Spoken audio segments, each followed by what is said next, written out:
गुरु के चरण में लागल मोर नेहिया। शिव गुरु के चरण में लागल मोर नेहिया। एक दिन माटी हो जाई है तोहार देहिया। एक दिन माटी हो जाई है तोहार देहिया। शिव गुरु के चरण में लागल मोर नेहिया। शिव गुरु के चरण में लागल मोर नेहिया।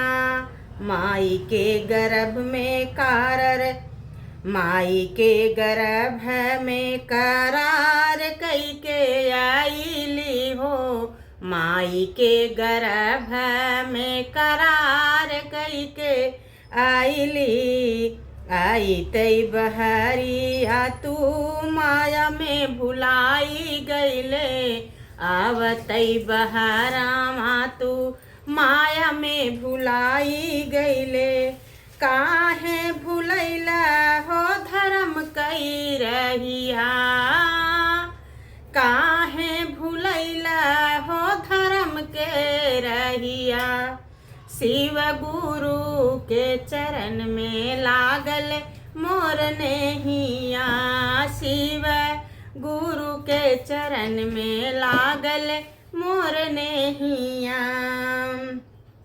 माटी के तनवा पर काहे बागुमानवा हो। माटी के तनवा पे काहे बागुमानवा हो। एक दिन जाई के बाटई सबके श्मशानवा हो। एक दिन जाई के बाटई सबके श्मशानवा हो। मिल जाई है माटी में तोहार देहिया। मिल जाई है माटी में तोहार देहिया। शिव गुरु के चरण में लागल मोर नेहिया। शिव गुरु के चरण में लागल मोर नेहिया। शिव के चरनिया से जोड़ तू नाता हो। शिव के चरनिया से जोड़ तू नाता हो। शिव गुरु हमें हो सबके विधाता हो। शिव गुरु हाऊं मैं हो सबके विधाता हो। नेहिया अब ना लगी है त कब लगी है नहिया। अब नाही लगी है त कब लगी है। शिव गुरु के चरण में लागल मोर नेहिया। शिव गुरु के चरण में लागल मोर नेहिया।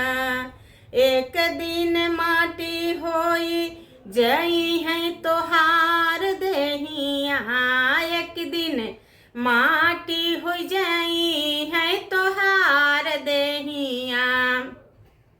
शिव गुरु के चरण में लागल मोर नेहिया। शिव गुरु के चरण में लागल मोर नेहिया। शिव गुरु महाराज की जय हो।